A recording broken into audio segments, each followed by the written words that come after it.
नमस्कार, मैं हूं आपका दोस्त आलोक कुमार। जुमाती में आपका स्वागत है। अभिवादन स्वीकार कीजिए मेरा। तो क्या जो कुछ भी हो रहा है विश्व परिदृश्य पे, अमेरिका के राष्ट्रपति डोनाल्ड ट्रंप जिस ढंग से व्यवहार कर रहे हैं, ये व्यवहार काफ़ी है कि एशिया में एक बड़ा गठजोड़ तैयार हो रहा है। जिस ढंग से रूस के राष्ट्रपति व्लादिमीर पुतिन ने प्रधानमंत्री नरेंद्र मोदी को हाल के दिनों में लगातार दूसरी बार फ़ोन किया और तफ़सील से बताया कि क्या अमेरिका साथ रूस की बातचीत हुई यूक्रेन वार को लेकर के, ये अपने आप में बड़ी बात है। ये संकेत है इस बात का कि भारत रूस के रिश्ते और मजबूत हो रहे हैं, जिस आधार पर अमेरिका भारत को दंडित करना चाहता है टैरिफ के जरिए कि तुम रूस से क्यों सस्ता तेल ले रहे हो।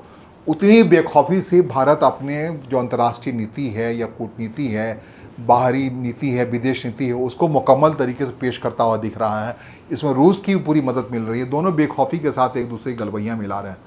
तो इसके जो नए रिपरकेशन आते हैं, इसके नए रिपरकेशन में ये बड़ी बात हुई है कि इस दरमियान रूस के करीब पहुँच चुका है चीन, और चीन से संभव है कि रूस की मदद से ही एक रास्ता बढ़ रहा है, बड़ा मजबूत रास्ता बढ़ रहा है। चीन के विदेश मंत्री भारत की यात्रा पर हैं, और रूस और चीन जिस ढंग से करीब आया हाल के दिनों में, वो भी एक कहीं ना कहीं अमेरिका की गलती थी। अमेरिका के खेमे में हुआ करता था चीन। अमेरिका की गड़बड़ियों की वजह से चीन चला गया रूस के पास, और भारत के खेमे में एक तरीके से आर्थिक नीतियों की वजह से भारत अमेरिका के खेमे में पहुंच गया था। वो अमेरिका अभी टैरिफ वार की जब बात कर रहे हैं बार बार डोनाल्ड ट्रंप, तो भारत खिसक करके चीन और रूस के गठजोड़ में आता जा रहा है। और अब कल्पना कीजिए, दुनिया की दूसरी बड़ी आर्थिक ताकत है चीन, और जो कि अमेरिका को लगातार चैलेंज दे रहा है, जो पहली आर्थिक ताकत है, और भारत तीसरे नंबर पहुंचने वाला है आर्थिक ताकत तौर पर। अगर दूसरे नंबर की आर्थिक ताकत और तीसरे नंबर की आर्थिक ताकत मिल जाती है, और ये मिल करके दुनिया की दूसरी महाशक्ति है रूस के साथ मिल जाती है, तब क्या होगा विश्व परिदृश्य में, इसकी कल्पना कीजिए।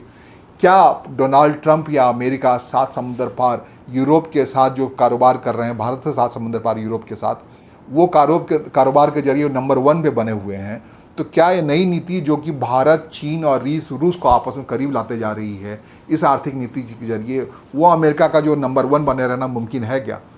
ये थोड़ा सा समझने वाली बात है। डिप्लोमेटिकली ये बात है, दुनिया बदलाव के चरण में गुजर रही है। डोनाल्ड ट्रंप अपने हिसाब से बदलाव करना चाह रहे हैं। वो कह रहे हैं अमेरिका फर्स्ट की नीति पे चलना चाह रहे हैं।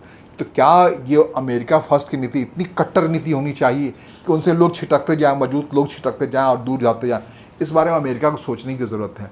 इधर क्या बात हुई है, इधर बड़ी बात हुई है। प्रधानमंत्री नरेंद्र मोदी ने बड़े मुकम्मल तरीके से 15 अगस्त का उनका भाषण भी था इसको लेकर के, भारत कैसे टैरिफ वार से अमेरिका जो आंख तरेर रहा है उससे निकटने के लिए जो स्वदेशी की बात पे उस पर काम कर रहे हैं।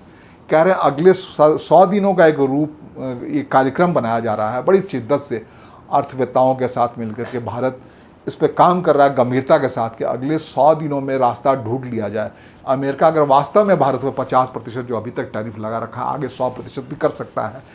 डोनाल्ड ट्रंप के बारे में कहना कुछ भी मुश्किल है।